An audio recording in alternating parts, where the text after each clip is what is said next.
සුබ දවසක් ඔයාලට. අද මම මේ වීඩියෝ එකෙන් කියන්න යන්නේ ගෝල්ඩ් ජුවලරි එකක් ගන්න එක සේවිං එකක් නැත්නම් ඉන්වෙස්ට්මන්ට් එකක් විදිහට හරියටම කරන්නේ කොහොමද කියලා. මේකෙදි මුලින්ම අපි දැනගන්න ඕන දේ තමයි මේකට මහා පරිමාණයෙන් මුදල් අවශ්‍ය වෙන්නේ නැහැ.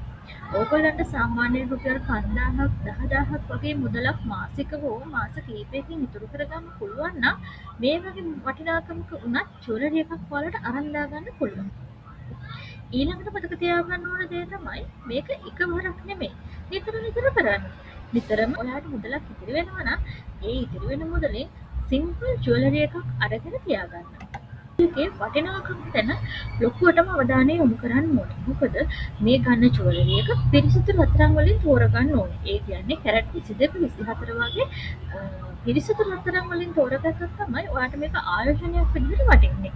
කාරණේ තමයි wastage සහ මේකින් changes වලින් වළකින්න ඕනේ. ඒ කියන්නේ අපි මේ රත්තරන් ගන්න ඉතිරි කිරීමක් විදිහට නම් නැත්තම් මේ රත්තරන් ගන්න අපි ආයෝජනයක් විදිහට නම් අපි දැනගන්න ඕනේ අපි මේ කරන්නේ ෆැෂන් shopping එකක් නෙමෙයි. ඒ කියන්නේ සරල රත්තරන්, සරල මාලයක්, bracelet එකක්, එහෙමත් නැත්තම් රත්නවුම ඒ වගේ දෙයක් ගත්තොත් ඔයාලට ලොකු වටිනාකමක් හම්බ වෙනවා. ඊළඟ දේ තමයි භාවිතා වන රන් ආභරණ ඉතිරි කිරීමකට මාරු කරන එක. ඔයාලා ගාව තියෙන්න පුළුවන් ඔයාලගේ අම්මගෙන් තාත්තගෙන් එහෙමත් නැත්නම් නංගම්මගෙන් මේ වගේ කෙනෙක්ගෙන් ලැබිච්ච පොළු වෙච්ච සමහරලාට පරණ ඔයා වැඩි භාවිතා කරන්න නැති රත්තරන්. මේව ඔයාට පුළුවන් පිරිසිදු රත්තරන් වලට මාරු කරන්න. ඒ වගේම තමයි විශ්වාසදායක රන් අලවසල් වලින් පමණක් මේ රත්තරන් මිලදී ගන්න ඔයා වග බලා ගන්න ඕනේ.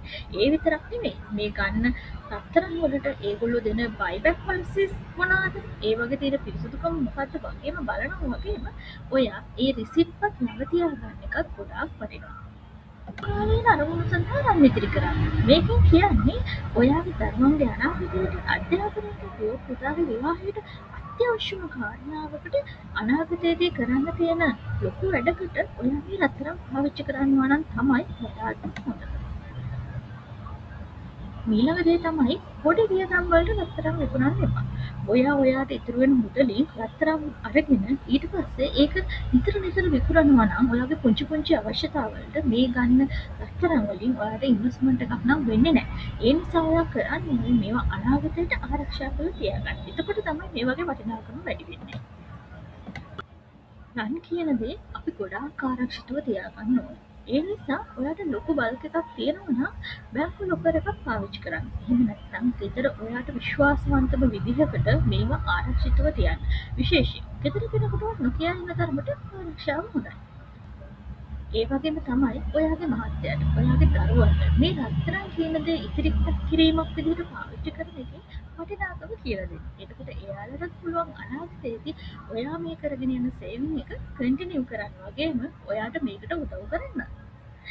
එහෙනම් අද වීඩියෝ එක බලපු ඔයාලට ගොඩක් ස්තුතියි. මේ වීඩියෝ එකෙන් වටිනාකමක් ලැබුණා කියලා හිතනවා නම් මට ලයික් එකක් දාලා ඔයාලගේ අදහසත් කමෙන්ට් කරගෙන යන්න. ඒ වගේම මගේ channel එකට subscribe කරන්න.